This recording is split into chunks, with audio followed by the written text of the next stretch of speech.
Howdy, howdy, howdy, everybody, and welcome to the iRacing Formula 3.5 Championship here at lovely Detroit, Michigan, Belle Isle. I'm Austin. I am joined by Yusuf bin Suhail with Frederick Nichol in the production booth. Yusuf, welcome to the grand old US of A and the streets of Detroit. Yeah, how you doing, Austin? This track has a lot, we said last week, or I said last week, Barcelona had it all, the high speed, the low speed. Well, Detroit has got everything you want, from smooth surfaces to bumps. Actually, scratch that, it's just got bumps. It's bumpity bump, bump, bumpity bump, bump. You thought Sebring was hard. This is even harder. We have a lot of excitement for this race. A lot of cars on the field and a lot of unscratched up walls, which are going to look very different at the end of today. 7 laps currently set out of, everyone on the field that's currently out there right now. And it's a lot different field than we are used to because most of the top guys are actually with us in the chat right now and joining what is going to be the biggest drop week for most of the championship contenders, but it's going to be a very entertaining race to watch, as we're currently looking at current provisional pole sitter Merlin Krugel finishing up his lap in that beautiful AlphaTauri car. Also, newcomer to the broadcast is Luciano Costa. He's sitting in 4th place. Some names that we do know in here: Omar Baha, Joshua Stewart, Theodore Burns, Paul Ilbrink's also in here. And that is most of them. I believe Fabio Du Carmo we have seen earlier, just at different times, but no Greg Olson, no. You mentioned Paul Ilbrink because he's in. Yes, I did mention Paul Ilbrink. Oh, okay. Sorry, just checking on you there, Austin. Keeping you on your toes. I'm not going crazy, I swear. No. Maybe. I woke up today to do the Indy 500, then my power went out, so I literally thought the rule was against me today, but I have not lost my mind. I swear. I'll check for you after the broadcast, Austin. Don't worry. Send help. No, Austin, I think you've done a little bit more practice at this track than me. You know a little bit more about it than me. Go on, what's your most fun part of the circuit? Oh my goodness. Fountain turn. I had to say fountain. Those long left-handers as you go in front of the fountain, and then it's a sharp turn right almost into the wall. I've crashed so many cars there. A lot of skippies this week. More Porsche Cup cars. I've crashed a Ferrari there. I've crashed a Corvette there. I've crashed a Mercedes there. I've crashed the MX-5 there. I believe the F1 car at one time. Austin. That's my entire resume, man. Speaking of fountain corner, here comes Jose Morales into it. The right-hander of a turn 7, and he will make his way through the sweeping left-hander of 8, 9, and 10. And you can see the fountain right behind those stands right there. And then here's the toughest part about it. It's so slow and it's bumpy on apex. You have to just cradle the car over there, and next thing you know, you're right up against the wall, back onto the throttle, little dab of the brakes, and it's a sweeping right-hander almost getting up into the wall. You're going to be hearing a lot of that. It's the Monaco of iRacing. It is Detroit Belle Isle with that crazy pit entry that says we love Detroit, which a lot of people say is a lie, but if you're from Detroit, you absolutely love Detroit. Sure you do. Jose Morales, he currently has not set a lap time, so he's not going to be happy with how his session has gone. Only 12 drivers have been able to set a hot lap so far, with only a few seconds of the session remaining. But then again, who knows how chaotic it will be down into turn 1 for the first time of the evening. It definitely is. And Utah, since you're new to the series, why don't you take us through the starting grid? Oh, yes, I can do that for you indeed. Starting on pole position is Merlin Krugel. In second is Max Markin, with Daniel Beresen in third. It's actually, I think, a German/Austrian 1, 2, 3. And then it's the homeboys, the Americans. Theodore Burns in fourth, ahead of Omar Baha, with Luciano Costa in 6th place. Joshua Stewart lines up in 7th, with Paul Ilbrink rounding out the 4th row of the grid. Gennady Kalashnikov in ninth, with Jay Dixon completing the top 10. Brian Chatfield lines up in 11th ahead of Rafael Fraga, who is our final man to have completed a lap time. Then Fabio Docamo starts in 13th ahead of Jose Morales Lorente in 14th. Sean Karen in 15th ahead of Dario Rodriguez, Fabrizio Ishizaka, and Austin Mero. Hey Austin, it's another Austin. Hey, I swear I will not be I will not be biased towards any other people named Austin or Americans here. We will also point out your other Austin. He is slightly lower rated than the rest of the field. Yes, maybe he'll spice things up. It definitely will, but speaking of spicing things up, let's get ready to go. The heartbeats are rising, and so are the rest. It's 5 red lights, and away we go racing at Belle Isle. It's a great start. Bag and Josh Stewart and Paul Oberg are swapping by side as they swing through turn 1. Merlin Krugel still leads Max Markin in second, but he's under a little bit of pressure. Theodore Burns climbs up to third as we make our way down towards the turn 3.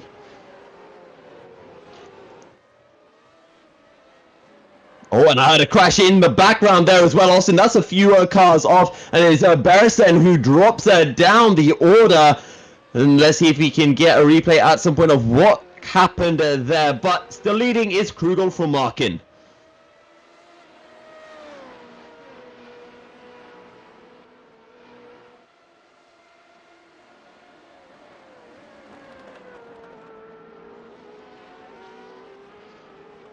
Anyway, Krugel leads for Markin, Burns in a third, Omar Bahar in a fourth place ahead of Joshua Stewart and Paul Ilbrink.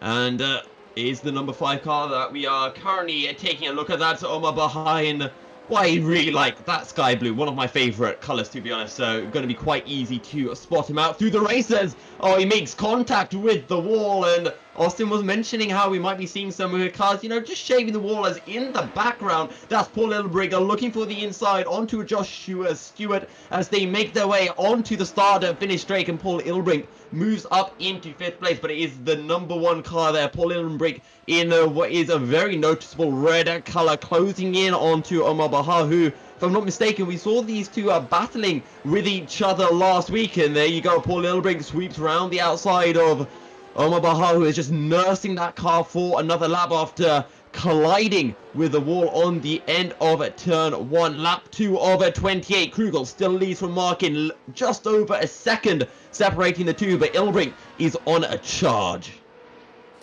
Yeah, Paul Ilbrink, massive start right there, and he's pulled away on a great start. Up 4 spots from where he started, and he's making a nice run. But as we look up front, Max Krugel and Markin and Theodore Burns are top 3 as they go around the fountain turn. And that very tough final corner. Krugel sporting that AlphaTauri livery. We haven't been able to see that this year, sadly, in action on the IRL F1 scene. But at least we get to see it here at Belle Isle. Krugel getting hunted down by Markin, and if these two battle, Burns can slowly close in. And Austin, you know, what's going to be the overtaking hotspot for the track? This straight right here that we're on, as we take a replay look at our race start and what's happened at the back of the field of that massive 3-car collision, as Fabrizio has to take evasive action to avoid that hotspot. Another hotspot always is turn 3. Side by side you can go, but avoid into the brakes, and a big old smack into the side of Daniel Bershin as he pulls off, had damage, and I think he's out of this race. He's still in the pits. We're back up front, and Merlin going a bit wide, heading into Fountain. But he still holds on to the lead of the race for now. But look at Ilbrink and Stewart, you know, 0.2 of a second separating them, and they're closing in onto Theodore Burns. Just 1.5 seconds separating the pair of them. And, well, Paul Ilbrink, he's currently second in the championship. He's over 100 points down on Tim Delisle, but still a very quick driver. Yeah, Paul Ilberg, one of the quickest here on iRacing. Tim Delisle taking this week off. We look back in the battle for 10th place between Dixon and Karen. Those are two names that actually go very well here, but it's not Scott Dixon. It's Jay Dixon and Sean Caron. Sean Caron in 9th place. He's just shy of Dixon right now. Slowly trying to close in. You've got Kalashnikov just behind in 10th. They'll be looking for some decent points, especially some of the lower rated drivers, you know, in the top split. And they're going to be looking. Caron got let by Dixon. Dixon just got onto the brakes and just let him by. So sportsmanship driving happening in the midfield. He recognized that he was much faster, so he just let him by down the straight. That is very nice racing and very nice communication by both these guys. Maybe Dixon has some issues with his car as he's already dropped 2 seconds behind Caron. So you never know, he might be having some form of an issue. We saw it earlier on when Bahar collided with the wall and he was forced to let Ilbrink and Stuart pass. He's now down in 7th. Has had to let Luciano Costa through as well. It definitely is. But Glenial Kalashnikov right on the bumper. You're going to see on how bumpy it is. That's not any sort of lag you're seeing right now. That's just showing how bumpy it is. We thought Sebring was very bad as, oh, Dixon almost goes into the wall. Dixon almost does, but you know what they say in Monaco, you got to ride with the walls, and I guess the same applies here at Belle. Dixon doing everything he can to try to keep that Kalashnikov behind. Caron, he's already pushing up the field, lapping over 2 seconds a lap quicker than Omar Bahar, and in fact, he's just passed him now for 7th place.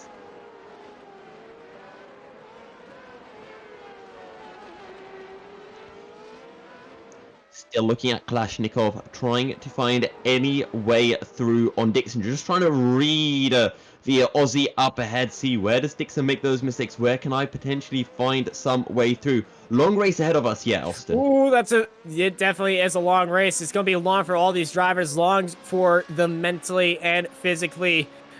We were talking about practicing here either in the Skippy or other cars, and if you have force feedback turned up on a wheel, it kind of just takes the wheel out from your hands, and it's very hard to control a car here as Dixon and Kalashnikov. Oh, Dixon hard into the wall, went up onto 2 wheels, and Kalashnikov jumps into 9th place after Fountain Turn takes another victim.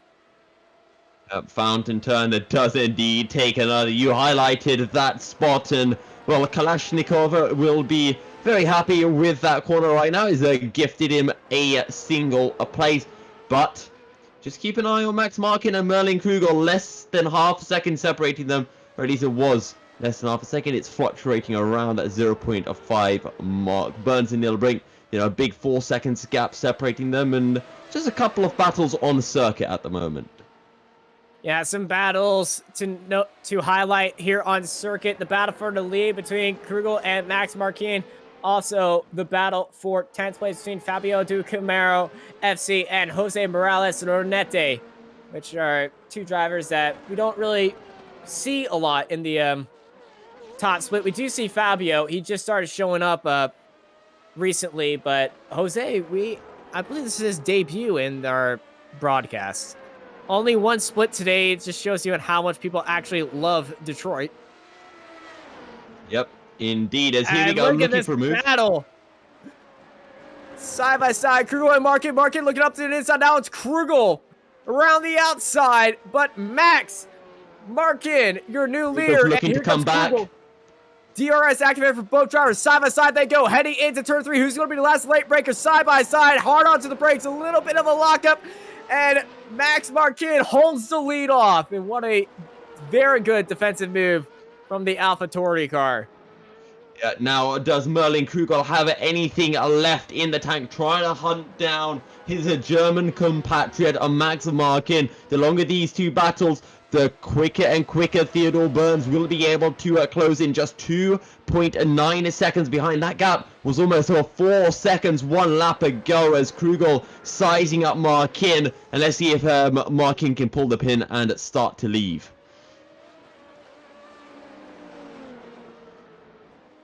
Once they go through tower turn, they're going to have to be separate, but just look how much gap you can close up in that turn. But it's just so risky because that exit is so tight, especially with that tire barrier on the exit. And these two are just racing away right now. Yep. Can be thrown away wherever. I mean, any of these drivers could throw away a potential win at any point on the circuit. It is so hard to find a way past, and it looks like Markin slowly starting to check out, but we do have some back markers slowly approaching up ahead, and let's see if they will be, you know, nice and get out of the way without too much of a hassle. Well, as you were talking about that, they just parked it over. Theodore Burns has almost got the worst of that as they almost chopped the front nose off of that last car, which I believe was Chatfield.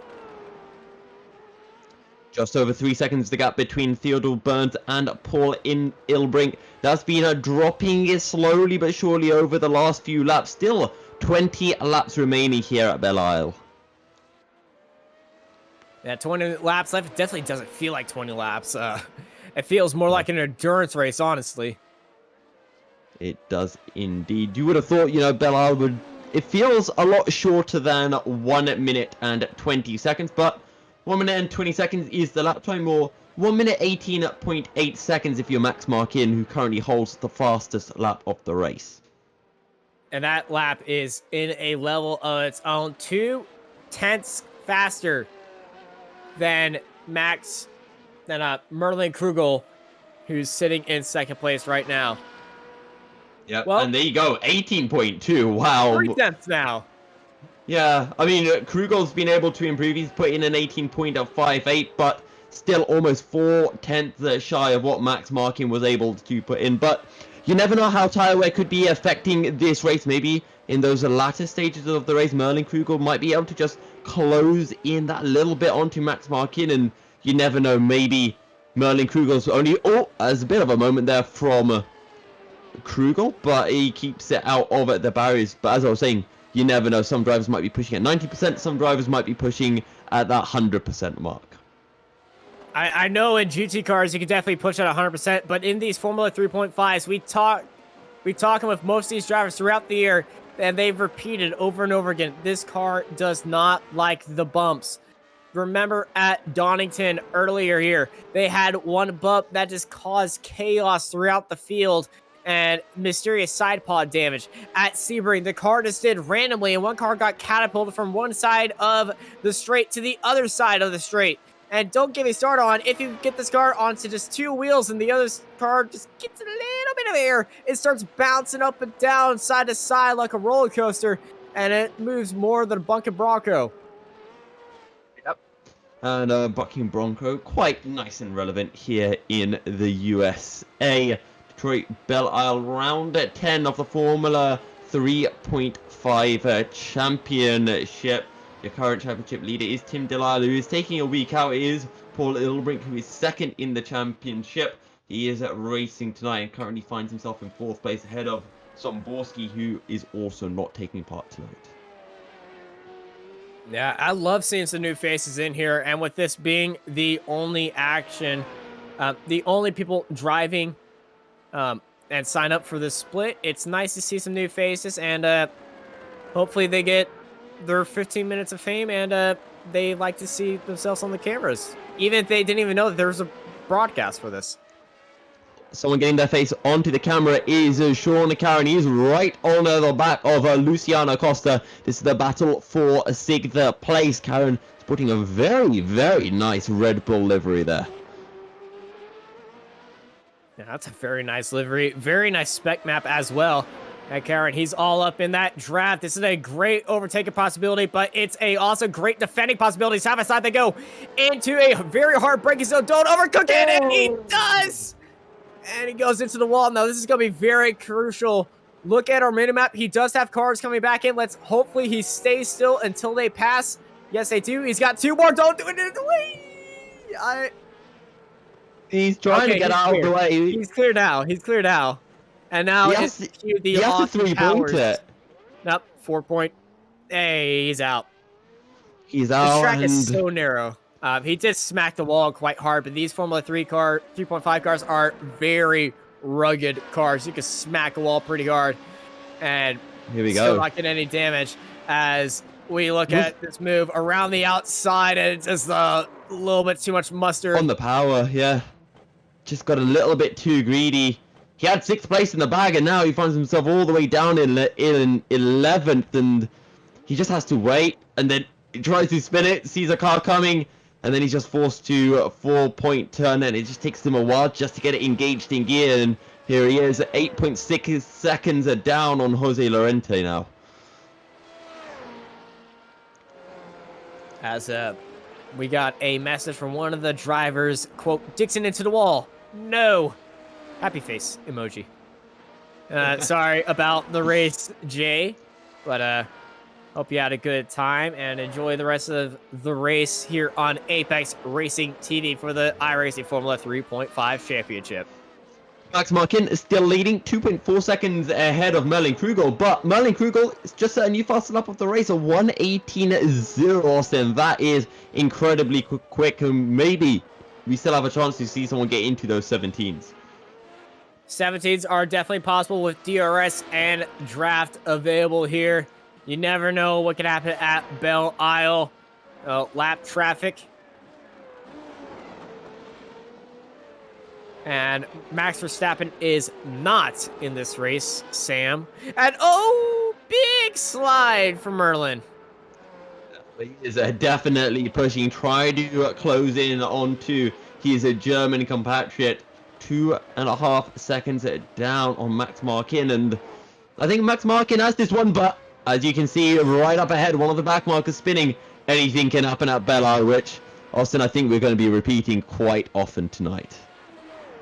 We certainly are. We're not on a tape recording. Just hit repeat, hit repeat, hit repeat. Do not lift your needle. This is definitely part of the record. You are hearing things a lot, and you are hearing things right. As for a update for Marco, Markin and Kruger are having a fastest lap battle. People crashed and people are spinning. Yes. That's pretty much the best race update I can give. That's a fair race update. You know, adding also Paul Lillenbrink closing in onto Theodore Burns, 0.6 quicker that last time round, finds himself at 2.3 seconds behind the American. And Austin, you're not going to like this one, but Lillenbrink, he wants to put no Americans on that podium.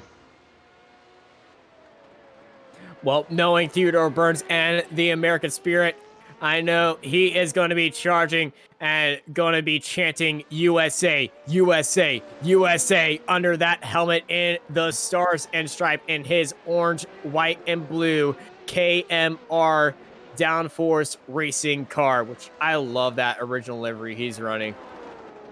It's almost got a bit of a new McLaren vibe to it with that orange and blue. It definitely does. And I certainly love it. I'm trying to figure out which skyline he's running on the side of that car. And that might be New York. I mean, that's the only skyline I know. I mean, what? Or it might be Chicago, honestly. Yeah, that's it. If you said, what are American skylines? I'd say Chicago, New York, and I say Manhattan as well, but I don't know. Is Manhattan part of New York, so it's the same thing? Who knows? Fun fact, that's an awesome chance when he this is true. Fun fact. I'm sure we'll have plenty of time to bring in even more. Top two, setting 19.7s on that last lap, but Paul Lillenbrink, he is still in those 18s, consistently putting in the lap times, closing in slowly but surely onto Theodore Burns, and as long as he can keep pumping in those lap times by about lap 24, he should be on the back of Theodore Burns.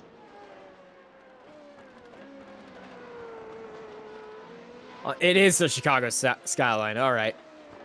Okay, we have confirmation then. Austin, I don't know much about America. Chicago, nice place? It's a very windy city, I can tell you there. The Bears, they like to do the shuffle. Yeah, the Chicago Bears football team. They also have Cubs there. So happy for them to win the pennant over a team I've very supported, but no, not going to talk about this. Sean Caron. What has he done? Is this another spin for him? Yes, Oh. hard into the wall. And he's Um, lost the nose, and that's going to be his race. The Aussie driver is out. Also, I just got a bit of a pet peeve with something you dropped there, Austin. It's American football team. You know, don't liken your weird sports to our football. All right. No. It's football. Football. We're in America. You get the America term. Okay, cool. Right, next round, I'll make sure to bring this one up as Fabio Di Carmo closing in on Kalashnikov as they start lap at 15. Oh, Whoa, glide what a down the 10! inside. I believe Kalashnikov was already letting him by, but had nowhere to go, and I think that caught Fabio off by surprise. Out of nowhere, that Sofina card is absolutely sends it past him, and I think scared him, scared you, scared me, and probably the marshal down by turn 1. I think it's scared the guy who programmed iRacing. He just got a notification about, Di Carmo just absolutely launched it on the inside of Kalashnikov. Makes it work. Di Carmo up into 8th place.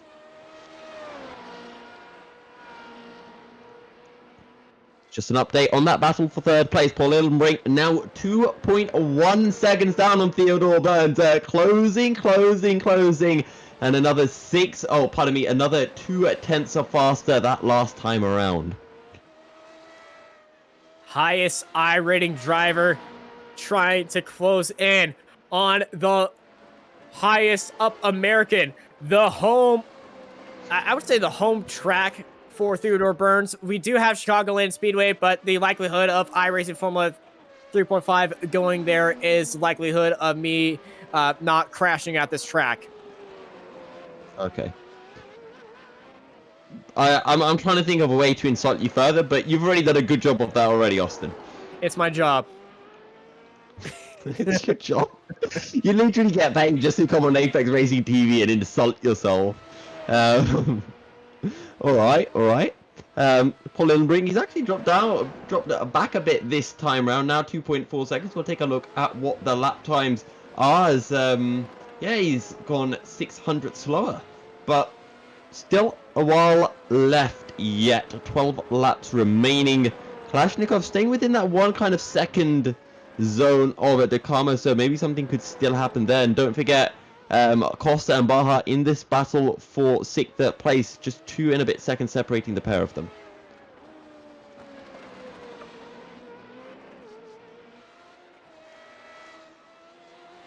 We can also talk about. Nah, I'm not going to bring this up. I'll bring it up to you after the broadcast. Okay. Cool. I look forward to that. I hope it's a very juicy reference of some forms. If it's good, I'll drop it on Twitter as well. Just be like, Austin had this amazing line. Well, it is on Twitter, and technically you sent it to me and completely messed it up. Okay. But on a more serious note, Paul Illenbrink now 1.5 seconds down on Theodore Burns, and once you start reeling in the car behind, it just starts becoming more of a psychological battle, and once you can see them, you just start reeling them in further and further and further. Although, as I say that, Paul Illenbrink drops to 2 seconds behind now, so I'm just going to stop talking. Hey, there is no book on racing that's written, because it's always being rewritten each week, and everything is... You can never predict anything.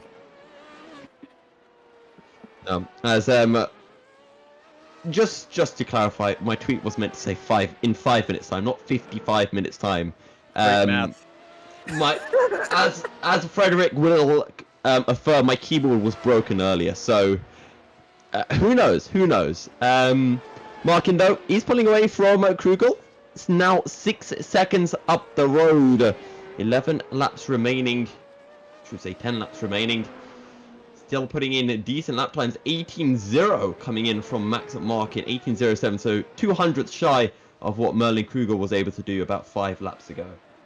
A little bit of information about the Formula 3.5 series, as most of the action is starting to die down here before the exciting final few laps. The funding and voting for all of Season 3's broadcast is now up in the forum. So go, if you're interested in funding for this community-funded open series broadcast, go to the iRacing forums and then go to the iRacing Formula 3.5 tab to find out more on how you can support this broadcast for probably, it's one of my favorite series to commentate. I've been doing this for 2 straight seasons now, and it is definitely my favorite series. I look forward to Saturdays every time because I get to see a lot of familiar faces and a lot of new faces on a official series I really love watching. So that is the iRacing forums and then the Formula 3.5 tab for more information on what's coming next season and how to get involved and the funding for it. Because this is an official series. It's not a league. Yeah. Official iRating points and everything do count. And Austin, while you enjoy your Sunday nights, you know, myself and Frederick, we enjoy our Sunday mornings. You mean my Saturday nights? Did I say Sunday night? Yes, you did. Oh, okay. Yeah, I meant Saturday nights. Obviously. For those keeping score, I believe that's 2 for Yusuf, and I think 3 for me. Oh, okay, is that how we're doing this? You know, on my day job, I tutor, and one of my students thought it'd be a good idea to, you know, keep a track. As soon as he did that, it went horribly wrong for him. So, you know, I'm glad we're keeping score, Austin. I'm glad we're keeping score. Don't worry, karma hurts. You're in the lead, by the way. I didn't say I was in the lead. Okay, so I guess we are now tied, Austin, at 3-3. All right. This battle in the cockpit booth is also almost as exciting as this battle on track for the final podium spot between Paul Ilbury and Theodore Burns. 1 second separating the pair of them. The last time round, Theodore Burns 1:18.8. Paul Ilbury with a 1:18.3. He is catching. And I'm sure he's got a couple of DRS uses available as well as they make their way through the fountain section. You know what? This really is Monaco. Swimming pool section, fountain section. The likelinesses do not end. Yes, it does, except all the corner names are pronounceable and understandable. 1, 2, 3, 4, 5, 6, fountain. Whatever comes after that. I believe it's 12. Yes. We'll go with that. I mean, you could do that at Monaco as well, you know, 1, 2, 3, and then say tunnel and swimming pool. Don't worry, Austin. I know French words are hard to pronounce. You know the struggle I've been through. I know the struggle. I've known the struggle and I have surpassed the struggle. Should I just start calling all of the corners here at Belle just after the corner names at Monaco as, you know, here they go, making their way through Anthony Knowles to start a brand new lap. That's a final corner at Monaco, by the way, Austin. I know that. Okay. As they dive down into St. Devant, very tight corner entry and very easy to cut the track right here as they head. Okay, I forgot the S section. We'll stop this right now. Did you mean Saint Devant? Yes. Okay, cool. When you said Saint Devant, I thought, is that the name of one of the corners here at Belle Isle? And you... It's the American pronunciation, okay? Okay, it's the American pronunciation, but... Theodore Burns is being held up by a lap car. That's Kalashnikov ahead, and Paul Ilbury getting up onto the bumper of Theodore Burns. Theodore Burns spreading onto the inside as they head into turns 1 and 2. Side by side they go. Almost side by side, but Paul Ilbury thought about it. Didn't want to bring it side by side, but now he is locked into the draft of Theodore Burns. Looking around the outside, Burns going to hold him off as they dive down into turn 3. Did I say these two would start battling lap 24? We're on lap 22, so I wasn't too far away, but the battle has begun and we're in for what should be an exhilarating final 6 laps of the race. Theodore Burns and Paul Ilbury battling for the final podium spot here at Belle Isle. Will it be the American standing on top or the Dutchman? That is the right flag. Yes, it is a Dutch. It is the Dutch. Okay, flag. good. Thank you, Max Verstappen. Thank you, Zandvoort. Oh, right. Oh, that's a bit big of a moment from slide. Theodore Burns. Big moment coming in, and all of that is just going to help poor little bring out. He's going to start thinking, oh, you're making these mistakes. I'm just going to slowly turn up the pressure. Ooh, a He's little not bit. holding back, is he? He's not holding back. Neither of these cars are holding back anything. They're both just teetering on that 100% limit and then some. And it was just a little bit too much wick for Paul Ilbring as he slides up the rear tires. And Need to that's... keep it calm, Paul. See, Oh, we're showing bias, are we? yeah, you know, you're supporting Theodore Burns for the American dream. I'm supporting Paul Littlebrink to deny the American dream. You know, European supremacy. All right, we're getting into this. I've for the 5 years I've been broadcasting, I've never been biased on somebody on a broadcast that I purely enjoy. So if we're going for this, Theodore Burns goes in much better than Paul Ilbring into the foul. And just look at that masterful American line against that EU trash right there. You're about to commentator curses. I'm just telling you that right now, Austin. Because Paul Littlebrink is getting a really good run coming out of the fountain section. Turns at 12 and 13, just a little dab on the brakes and onto the power you go. Nose to tail through 13 and a 14 as they make their way onto the start-finish straight. A lap at 24 over 28. Let's go. All right, I need to make an apology. Paul Ilbrink's not trash. EU's not trash. I stepped too far right there. DRS activated for Theodore Burns, and he's trying to pull away, but Paul Ilbrink not even using DRS, saving up his uses and just sitting in that draft, and he's closing in even more as it's Burns and Ilbrink. Radicals Online, Drown versus Downforce Racing. And again, that's just going to give so much of a psychological advantage to Paul Littlebrink, knowing that he's forced Theodore Burns to use that DRS when he doesn't even need to use it himself, and he's going to be counting those DRS usages, and he's going to be biding his moment. I guarantee you, Paul Littlebrink already knows where he wants to make the move, and he probably knows where. The American dream is lost. Burns is around in Fountain Corner. And I believe to insult me, this might be How did he do that? It's just too much mustard. And Burns is around. He has damage as well in the front left of his wing.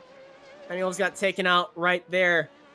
You gotta feel bad for Theodore Burns. He's driven such a fantastic race all race long, but Paul Littlebrink, there's a reason why he's the second best in the championship, and he applies the pressure fantastically, and Theodore Burns just ends up making that mistake.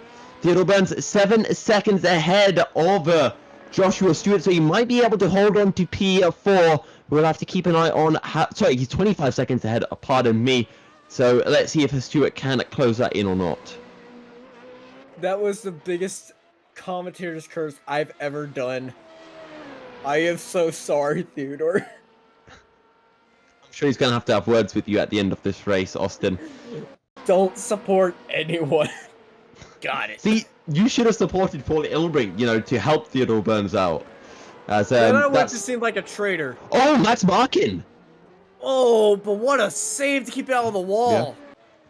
So he did the exact same thing as Theodore Burns, but he was able to keep it out of the wall. And I think Krugel's going to start closing in, although the gap is over 4 seconds. So not that big of a mistake from Markin, as he was able to, you know, minimize the damage to that front wing. As Max Markin, what a save. Went sideways, not even worried about it, and he's still lapping the field. And that pristine Gradient car, and I really love Gradient cars. To just get them absolutely right is beautiful. Yes. I mean, I would have liked, you know, a little bit of a more bluey on the front side of the car. I do like a bit of blue myself. As you do see with Omar Bahar's car, which is lovely light blue. It's the colour of the sky, Austin. Color of the sky, color of water, color of my eyes. Now that's taking things too far, Austin. You know, don't link my favorite color with your eyes. Too late, already did. Oh no. Right, I think, guys, it's time for me to change my favorite color. Let's go with green. Green, Right, yes. Oh, it Maxi car content as soon as Yusuf changes his favorite color to blue to green. The AlphaTauri car Markin just took takes Krugel with the him, I lead. think. That's going to give Krugel the lead with 2 laps to go. And this race is on its head. Paul Ilbrink in P2 and returning to the podium spot, Theodore Burns. Wow, and you can't even fault Max Markin. He's driven a flawless race. The one time he did make a mistake, he caught it beautifully, but it comes down to back markers, and you have to feel sorry for him. It's not going to be a European 1, 2, 3, as it's Theodore Burns who is on that 3rd step, but don't forget, Joshua Stewart has been closing in Theodore Burns by a large amount. It was at 26 seconds about, what, 2-3 laps ago, Austin? So there's still a chance the Australian could snatch away that American dream. We've seen Joshua Stewart do a lot of things here, but this race is impossible to predict. If you were a betting man and you predicted that would happen, I want you to choose my lottery numbers and then throw it out the window, because that will never happen. You cannot predict it. That came out of nowhere, but that's the risk that Detroit Belle Isle shows. This track, this car combination is so tricky. It's more like a lottery ticket, as taking the white flag is Merlin Krugel for our rule racing. And he cannot have a bigger smile on his face. Paul Ilbrink, though, closing down on Krugel. It was 6 seconds. Now it's 5.8 seconds. And Merlin has a car ahead of him, but Rodriguez doesn't want to be that car who crashes ahead of the leader and causes another podium change. And the stress of these guys and the heartbeat, I can tell you, in Krugel, he must have felt so dejected after losing time. And now he is back in the lead. The way he keeps it on the track, and that's what you just have to do here at Belle Isle. Don't make any big mistakes. And Krugel has, well, not made any mistakes. And of course, he's had a little bit of luck going his way. And Krugel will be taking the win here in the top split. Just a few corners separating the AlphaTauri and victory. Yeah, see Paul Ilbrink just dealing with the laps cars right behind him. But Merlin Krugel, it's a ride down easy street. And now he's weaving it down. 1 corner to go. He certainly loves Detroit, and he takes the win here for the iRacing Formula 3.5 Championship at Detroit Belle Isle. Followed by takes. Paul Pardon me, Ilbrink in 2nd place with Theodore Burns, the American. He's got to go through Fountain Turn 1 more time. He does have some wing damage, but he's going to be taking this one very cautiously, and the American fans are going absolutely ecstatic to see their driver, their flag, get up on the podium after what used to be, what would somebody think, a massive defeat for them, but he's going to be standing on top of the podium for a little bit of the bubbly as he finishes in 3rd. A good drive from Theodore Burns. He'll take 3rd. It's just waiting for Joshua Stewart, the final of the cars that have not been up. Can you imagine? Everyone up to 5th has been lapped. Kind of nuts, Austin. I actually can, because that was the that kind of looked like my Friday night Indy 500 race. Don't liken road racing to Indy. Well, I just did, because IndyCar races here. Okay. I always thought IndyCar was just ovals. Anyway, shows how little I know about IndyCars, and I'm glad that's the case.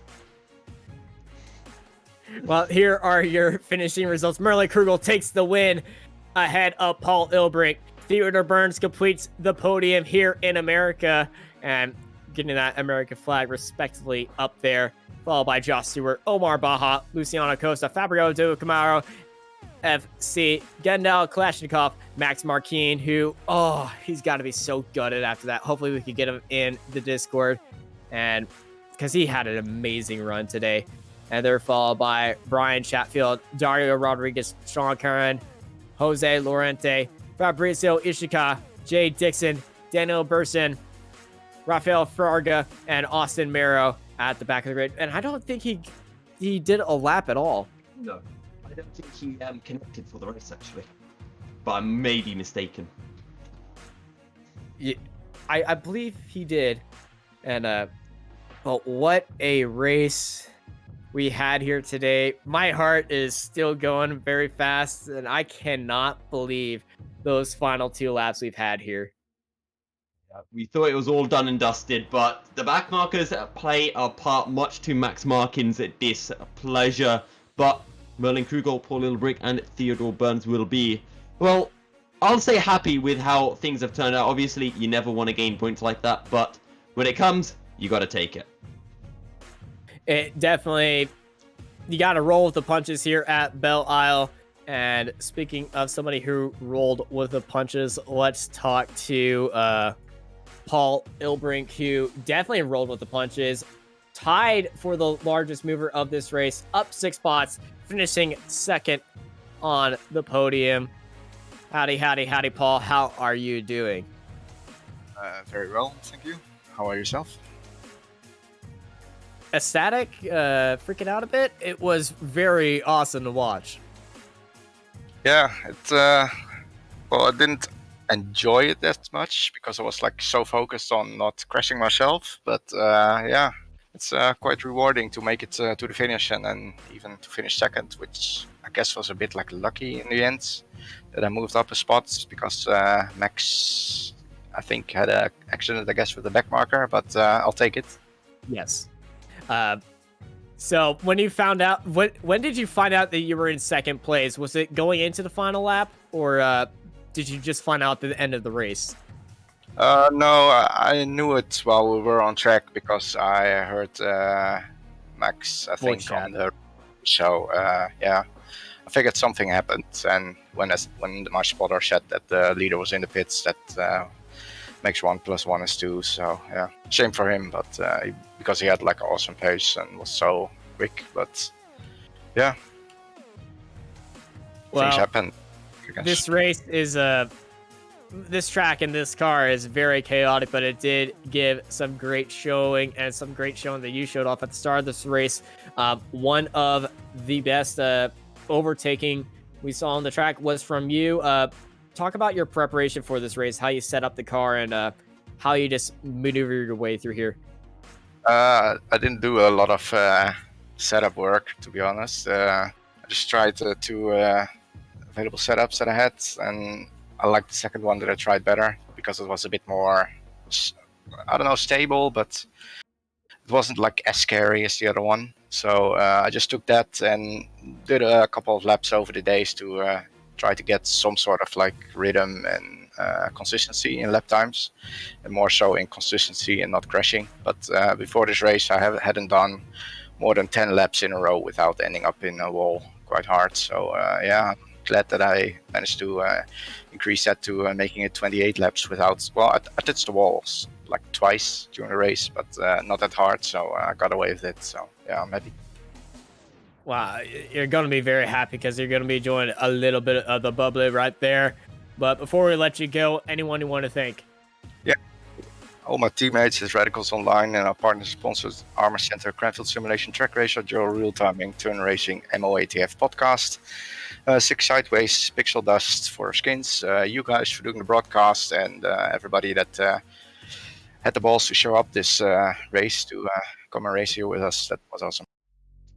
Well, Tim Delisle gives you a well done, and because you're one of the few people who finished, and a massive well done to the 4 cars that finished on the lead lap. What do you have to say about that? Yeah, big compliments to those guys, and basically to like all the 11 guys that made it to all but 4 laps at least. So yeah, well done to them as well. All right. Well, thank you, Paul. and you have yourself a very nice morning for you over there. Oh no, afternoon. It's night. I'm so used to having the Australians Yes. first. Well, Yeah. you have a good Give rest credit of to your Paul. day. It's 1 a.m. for him. It's 1 a.m. for him. All right. Early morning, yeah. Well, hope you have a great night's sleep then, unless you're a night owl and have a great darkness. I think period. the adrenaline has to drop down a bit, so I'll probably stay awake for a bit more. But yeah.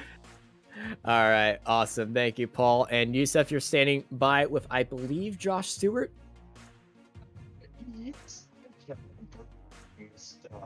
Josh Stewart, who had a good race and almost right at the very end closed in onto his teammate Theodore Burns, but it just wasn't meant to be. How were those final laps for you, Josh? Hey guys. Yeah, very nerve-wracking to be honest. It was a tough race. I'm sure Paul talked about how tough it was as well. This track is very unforgiving. The walls are close. The bumps are big. So yeah, I played it pretty conservative the whole race, just to make sure I finished. A fair few people didn't finish, so yeah. And congrats to Teddy for making the podium. He did a great job.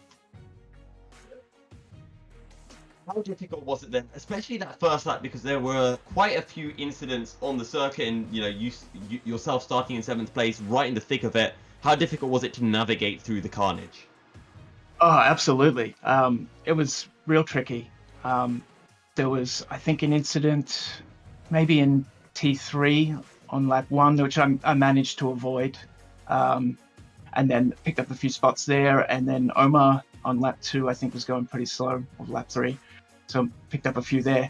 It was real close on lap 1 as well. I had Paul right behind me, pushing me hard, and I almost hit the wall a couple times that lap, and decided just to lift a little bit and let him pass, because he was obviously a lot quicker and out of position as well. But the most difficult thing was the back markers, who were going, sometimes 4 seconds a lap slower, and I see one took out the leader, so that's not great. Not great to see. The final couple of laps, when Teddy did start to have that damage to his car, was dropping back. Did you think, I have a chance to get him? Did you think, is this the time to push really hard, or was it just more of the same for you? Yeah, I mean, I did get a little bit of a sniff, and the racer in me wanted to push hard to get him. But Ted, all week we've been working on setups, and he played a really big role in that. So if it came down to it, if it was a few more laps, like if it was halfway through and that was the situation, I probably would have taken him. But I didn't want to take away a podium from a small little mistake. But he had enough pace to take it to the end anyway. So yeah, as I said, congrats to him and Paul and Merlin. Finally, do you have any shout-outs? Yeah, just thank Downforce Racing, Teddy obviously for the help on the setup. That was great. You guys, I'm looking forward to watching the broadcast. There'll be plenty of action there. So thanks, Yusuf, Austin, for a great job. No worries. And just to remind you as well, you might want to tell Teddy this, but it was actually Austin who caused Teddy to have his spin. He commentated him about 1 lap before. So yeah. Of course he did. Austin, you're classic for the commentator's curse. I think I'm still at 100% for commentating curse every single race. Yeah, nice one, man. Nice one. Well, thanks for not. Explains why Mercedes has been on a roll for the last few years. Yeah, well, thanks for not cursing me. Yeah, I wasn't cursing you at all. I think I kind of cursed Max a tiny bit, but you know who I'm not gonna. I'm not. It's just commentator's curse is just coincidence. There, it's coincidence. It's not a thing. But someone that you should definitely support is this series going forward into season 3. Funding has opened up on the forums for the iRacing Formula 3.5 Championship. If you love this series and you love this broadcast, definitely hop in that forum. Check out the details on how you can support season 3 of the iRacing Formula 3.5 Championship here on Apex Racing TV. Greg has been doing a amazing job gathering funding. Best community on iRacing. No bias. And any final words, Yusuf? Any final words?